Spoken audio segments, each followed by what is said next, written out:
So thanks everybody for your insightful questions. I know many of you have driven many miles, many kilometers over some of the worst roads in the world, some of you from dangerous places to come here for this press conference. I've seen you at the air base on countryside near Tal Tamer.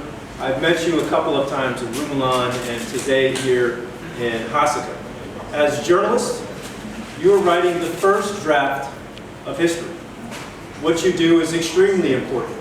The stories you tell are powerful. Because of you, the world has focused attention on the people of Syria and the Syrian democratic forces.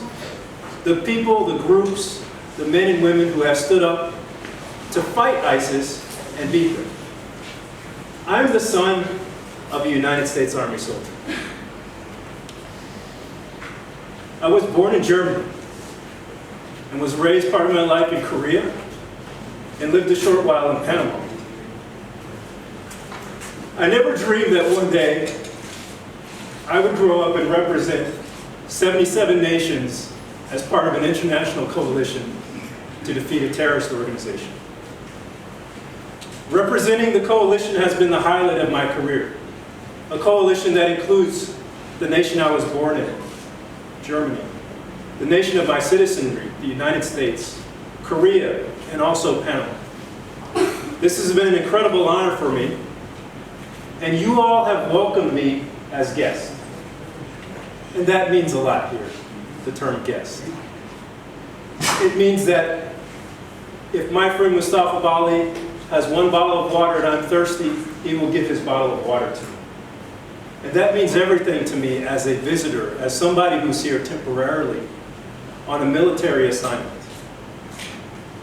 This is my final press conference as coalition spokesman. My final press conference in Syria. My replacement, his name is Colonel Wayne. He's an Army officer. He will be as dedicated to the role as I have been. He's on a plane trying to make it to Erbil today. He has just flown in from Texas. And I will encourage him to visit Northeast Syria soon. When I leave, I'll also bring Major Gabby, who has been my dedicated, super talented coalition media coordinator. She's going back to Texas too. She has a husband who loves her and a son who misses her. And I promised her she can take vacation, go into the mountains of the United States, and she's really good with a rifle and hunts animals. I thank her, I thank the other members of my team who you never interact with. They're in Baghdad, they're in Kuwait, they're editing videos, they're drafting tweets and social media posts.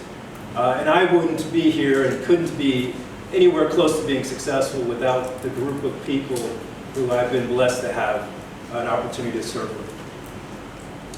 I want to give my deepest appreciation to you.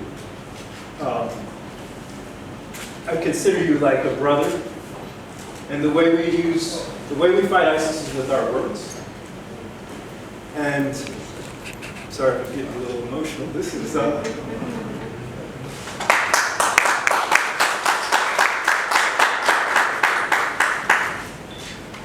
first press conference was right after Peace Spring, and I know how difficult that is for you guys.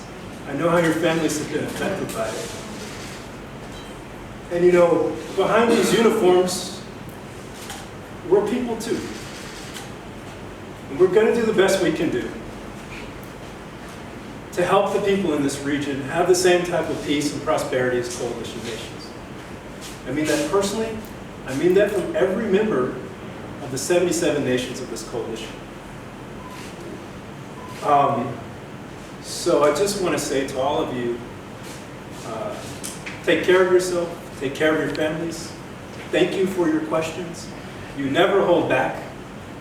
You ask me all the tough questions on live camera, and I'll answer whatever you ask, because the people in Hasaka, Deir ez-Zor, Raqqa, Manbij, Taka, Al-Busra, Al-Shuhail, they all need to know how the coalition is helping their champions, the SDF, defeat the remnants of Daesh.